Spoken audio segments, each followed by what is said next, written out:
안녕하십니까. 내외방송 뉴스를 시작하겠습니다.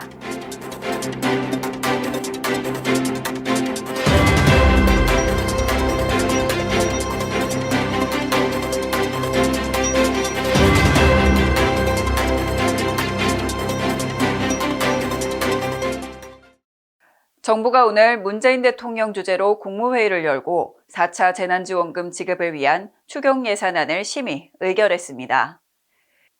이번에는 지원 대상자에 특수고용 노동자와 법인 택시기사, 저소득층 대학생, 노점상도 새로 포함될 예정인데요. 모두 600만 명에 달할 것으로 보입니다. 지원 금액은 집합 금지 업종에 최대 650만 원을, 일반 소상공인은 100만 원을 받을 수 있습니다. 앞서 당정은 19조 5천억 원 규모의 4차 재난지원금을 투입하기로 합의했는데요. 이 중 9조 9천억 원은 국가가 빚을 내는 국채 발행으로 처리될 예정입니다. 이에 따라 민주당은 증세 방안을 논의하고 있습니다. 국민의힘이 오늘부터 서울시장 경선 후보 최종 선정을 위한 여론조사를 시작합니다. 이틀간의 여론조사를 거쳐 이번 주 목요일 최종 후보를 선출할 예정인데요. 후보가 선출되면 본격적인 단일화 구상도 나올 것으로 보입니다. 국민의힘은 앞서 진행된 예비후보 토론회에서 국민의당 안철수 대표와 단일화가 필요하다고 한 목소리를 냈습니다. 그러나 김종인 체제 유지에는 의견 차이를 보였습니다. 김종인 국민의힘 비상대책위원장은 안 대표와의 단일화에 반대의 목소리를 내왔는데요. 당내 후보가 확정되면 구체적인 추진 방안을 밝힐 것이라고 말했습니다. 전 세계적인 이상기후로 올해 1분기 국제곡물 가격이 상승할 것으로 예상됩니다. 한국농촌경제연구원에 따르면 지난달 국제곡물 선물 가격 지수는 138.9로 전월보다 0.9% 상승했습니다. 미국의 주요 곡물 기말 재고량 하락과 중국의 수입 수요 증가 등에 따라 가격이 상승한 것으로 분석되고 있는데요. 이에 따라 농업관측본부는 주요 곡물에 대한 3월 조기경보 지수를 경계 단계인 0.96으로 설정했습니다. 본부 관계자는 세계 주요 곡물 수급 여건이 악화할 것으로 예상되면서 국내 물가도 상승할 수 있다고 전망했습니다. 경찰이 오늘부터 10월까지 사이버 성폭력 집중 단속을 진행합니다.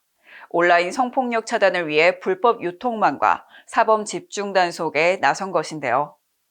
불법 유통망을 통한 불법 촬영물 제작 유통 행위가 주된 단속 대상입니다.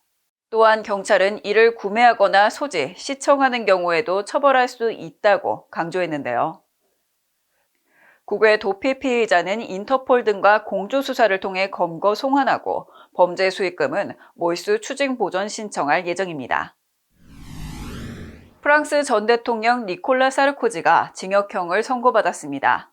파리 법원이 현지 시간으로 1일 집행유예 2년을 포함해 징역 3년형을 선고한 것인데요. 대법관에게 자신의 불법 정치자금 수사 기밀을 제공하는 대가로 퇴임 후 일자리를 약속한 혐의로 형을 선고받았습니다. 프랑스 역사상 징역형을 선고받은 전직 대통령은 사르코지가 처음인데요.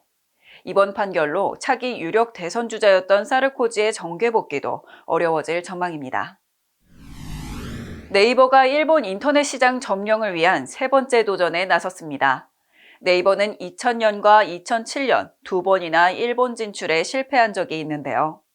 이번에는 스마트 스토어를 통해 재도전에 나설 계획입니다. 이를 위해 네이버는 일본 자회사 라인과 야후재팬을 운영하는 Z홀딩스와의 경영 통합을 결정하고 Z홀딩스 그룹을 출범했습니다. 지금까지 야후재팬은 네이버 일본 진출의 가장 큰 걸림돌이었는데요. 야후재팬이 동업자가 되며 이번에는 진출에 성공할 수 있을지 귀추가 주목되고 있습니다. Z홀딩스 그룹은 올 상반기 안으로 스마트 스토어를 출시할 예정입니다. 보궐선거가 한 달 남은 시점에서 3월의 가장 큰 이슈는 보궐선거가 아닐까 싶습니다. 한 나라의 대표자는 아니지만 대한민국의 중심, 서울과 부산을 대표한다는 것은 막중한 일일 것입니다.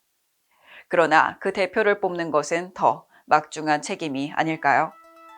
파벌이나 지역, 개인의 신념보다는 모두를 위한 대표자를 뽑을 수 있도록 고민을 시작해봐야 할 것 같습니다. 뉴스 마치겠습니다. 지금까지 시청해주신 여러분 고맙습니다.